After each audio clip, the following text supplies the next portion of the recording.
அனைவருக்கும் இனிய தமிழ் புத்தாண்டு நல்வாழ்த்துக்கள். இப்படி 2 புள்ளி 3 புள்ளி 2 புள்ளி இப்படி வச்சு எல்லா கரைக்கும் 6 கரைக்கும் கோடு போட்டுருங்க. இப்போ அதில் நடுவில் புள்ளி வச்சு கோடு போட்டுருங்க. அப்போ 12 கோடு வரும். இனிமேல் எல்லாத்துலேயும் வளைவாக போட்டுருங்க.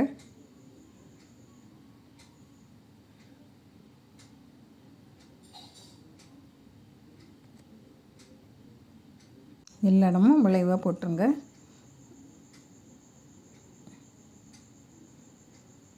இன்னும் ஒரு வளைவு.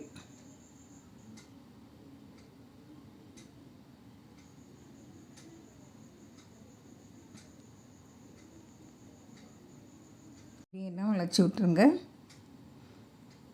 இப்போது நடுவில் ஒரு புள்ளி, அந்த லைனுக்கு நேர் ஒரு புள்ளி, நடுவில் ஒரு புள்ளி, அந்த லைனுக்கு நேர் ஒரு புள்ளி, இப்படியே எல்லாம் சுற்றி ஒரு 24 புள்ளி வச்சுருங்க.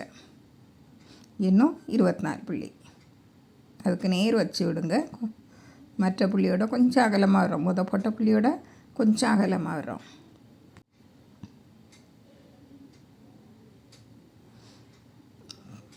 பாருங்க, இப்படி ஒரு புள்ளி இடையில விட்டுக்கிட்டு இப்படி விடுங்க. அங்கே ஒரு புள்ளி, இங்கே ஒரு புள்ளி, அப்படி இடையில விட்டுக்கிட்டு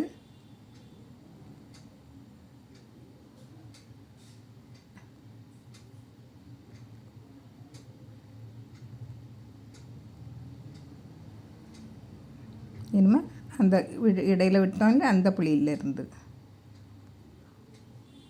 அப்படி எடுத்துருங்க. சுலபமான முறையில் போட்டுடலாம்.